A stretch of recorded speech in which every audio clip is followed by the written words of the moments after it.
Home minister గారు నువ్వు కాదు ఇంకా కొన్ని 100 తరాలు వచ్చినా కూడా ఈ భారత రాజ్యాంగం నీ దయాదాక్షిణ్య వల్లనో నీ లీడర్ చంద్రబాబు నాయుడు దయాదాక్షిణ్య వల్లనో లేకుండా ఉంటే నీ లోకేష్ దయాదాక్షిణ్య మీద నడవడం లేదు. గుర్తుపెట్టుకో. We all are empowered by this constitution of India. మాకున్నటువంటి హక్కులను నువ్వు కాలరాస్తానంటే చేతులు కట్టేసుకుని కూర్చుంటామని అనుకోవద్దు. ఒకటి గుర్తుపెట్టుకో, ఈరోజు పోలీసులు కొంతమంది నిన్ను సహకరిస్తున్నారని చెప్పి నువ్వేమన్నా విరవీగుతున్నావేమో.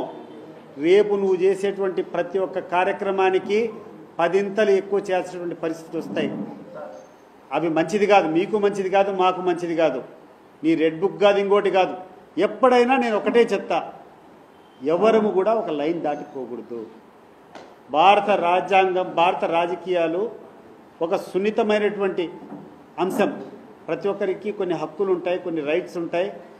అపోజిషన్ పార్టీలో ఉండేటప్పుడు పోరాటం చేయడం మామూలే, కానీ దాన్ని హుందాగా స్వీకరించాలి. నేను విమర్శించినప్పుడు ఆ విమర్శను సద్విమర్శగా తీసుకోవాలా. అంతేగాని నేను అన్నాను నువ్వు లోపలేస్తావంటే మీ నాయన జాగిరా, ఇది ఏ హోమ్ మినిస్టర్ నాయన జాగిరా, లేకుండా అంటే లోకేష్ నాయన జాగిరా, లేకుంటే చంద్రబాబు నాయుడు జాగిరా? నేను I'm a proud citizen of this country. I'm the citizen of India. I have my own constitutional rights. This constitution will protect me. ఈ రాజ్యాంగం ఉండేది, ఇక్కడటువంటి గవర్నమెంట్ అధికారులు ఉండేది, ఇక్కడటువంటి పోలీసులు ఉండేది సామాన్యమైనటువంటి పౌరులను రక్షించడానికి. అంతే తప్పితే అధికారంలో ఉండే వాళ్లకు వాళ్ళ యొక్క అడుగుజాడలకు వాళ్ళు చెప్పేటువంటి తప్పులు చేయడానికి కాదు అని చెప్పి నేను గుర్తు చేస్తున్నాను. ఎట్లా చేస్తావు నువ్వు? ఏం చేస్తావు?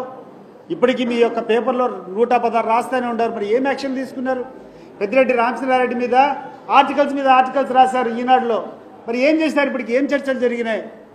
నువ్వు కూర్చొని మాట్లాడినావు, నువ్వు నీ అబద్ధాలు తిరుపతి లడ్డు మీద మాట్లాడినావు.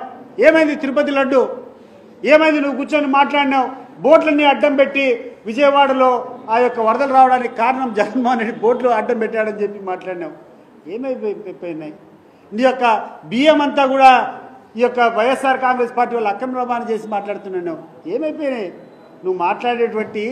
ఈరోజు నేను ఎస్పెషలీ చంద్రబాబు నాయుడు అంటే ఆయన క్వాలిటీ అందరికీ తెలిసిందే. రాజకీయ లబ్ధి కోసం, రాజకీయ పదవి కోసం, పదవీకాంక్ష అనేక అబద్ధాలు చెప్తాడు.